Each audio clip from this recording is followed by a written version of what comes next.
me présente, je suis Ilseda Basile, travailleuse de la santé. Et je vais vous présenter un sujet sur l'impact émotionnel du Covid-19 sur les travailleurs et les travailleuses de la santé. Moi, étant que travailleuse de la santé, je vais vous faire aussi un bref témoignage de ce que j'ai vécu avec ces virus-là. Vous savez que le Covid-19 est une maladie à coronavirus très infectieuse qui se transmet par gouttelette et par contact.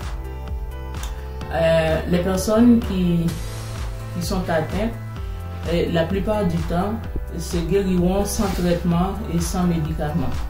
Mais pour d'autres personnes, il y en a qui ont des symptômes très très forts, des symptômes qui les conduisent à l'hôpital ou à garder le lit pendant plusieurs jours, pendant longtemps, comme c'est le cas pour moi quand j'ai contracté le virus du Covid-19. Je vais vous en parler, faire un bref témoignage, qu'est-ce qui m'est arrivé. Étant que travailleuse de la santé et en même temps, j'ai travaillé sur une unité de Covid-19 durant la première vague et aussi le début de la deuxième vague.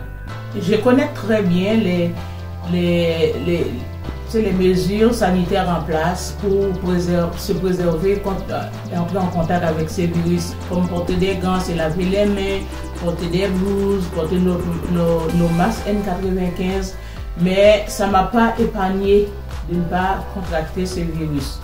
C'est juste pour vous dire que personne n'est exempt avec ce virus, ce coronavirus.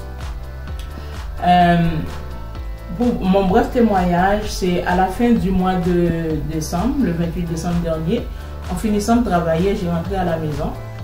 Et puis, à mon réveil le matin, je me sentais tellement mal, je ne suis pas capable de marcher. Oh mon Dieu, j'étais vraiment très difficile à descendre de mon lit. Fait que j'étais très très chaude, je prends ma température, c'était 30, 39,6, 40. Et puis finalement le matin, j'ai appelé ma chef d'unité pour lui dire que je n'étais pas capable d'entrer travailler à la façon que je me sentais. Elle m'a dit d'aller passer un test de Covid. Fait que j'ai été passer mon test de Covid-19 qui se relève vraiment positif. Non seulement c'était positif, j'ai rentré à la maison, j'ai de la fièvre partout, j'ai courbature, mal à la tête, étourdissement, perte de goût, perte d'odorat. J'ai tous les pires symptômes du Covid. J'ai eu même une chute, j'ai tombé.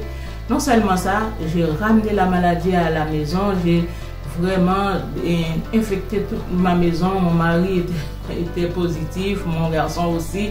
C'était vraiment, vraiment, vraiment dur. Mais dans tout ça, pour vous dire que c'était tellement difficile, comme la plupart des gens, mes collègues de travail étaient tout ébranlés et des gens proches pensaient que j'allais mourir. Et exactement, ça a amené un lot de stress. Et avec tout ce stress-là, il y a tout un mécanisme à développer pour au moins passer à travers. Mais comme moi, j'ai beaucoup confiance en mon Dieu, je suis une chrétienne.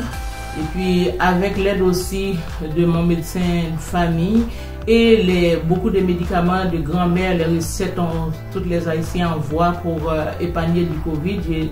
Mon mari les a fait pour moi. Grâce à Dieu, j'ai pu passer à travers. C'est pour ça dans Somme 34, verset 8, qui dit l'ange de l'Éternel campe autour de ceux qui les créent et les arrache au danger. Et dans le même psaume, le Somme 34, verset 20, il dit le malheur atteint souvent le juste, mais l'Éternel en délivre toujours. Et puis avec l'aide de la prière de mon église, les saints de mon église m'ont aidé à passer à travers de ce Covid-là. Et non seulement ça a amené un grand stress chez les adultes, ça a aussi amené un stress chez les jeunes. Parce que j'ai un de mes enfants à la maison et mon jeune était vraiment stressé et en attente qu'est-ce que le ministre Legault va décider à la fin du confinement du 8 février dernier. Alors je vois que le stress était palpable chez les jeunes aussi à la maison. Mais quand même, il faut toujours se confier en Dieu, car c'est lui, il a la réponse.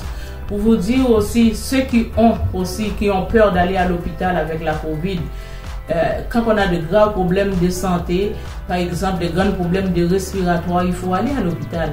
À l'hôpital, il y a tout un... Comme moi, j'avais travaillé sur une unité de Covid, il y a des médecins, des infirmières qualifiées qui sont là pour vous aider. Si vous n'êtes pas capable de respirer, il faut y aller. Ce n'est pas tout le monde qui rentre à l'hôpital et qui décède. Non, la plupart des gens sortent guéris de cette maladie-là. Comme conseil, comme prévention, j'ai à vous donner, il faut toujours garder les mesures sanitaires que le gouvernement a mises en place. Ensuite, faire de l'exercice physique. Manger bien des aliments qui peuvent nous booster notre système immunitaire, comme la vitamine C, vitamine D, les aliments riches en zinc et en fer. Et puis prendre soin de nous autres, ça peut nous aider à passer à travers de ce virus. Pour conclure, alors c'est tout ce que j'ai à vous dire concernant l'impact émotionnel sur la du Covid-19 sur les travailleurs de la santé.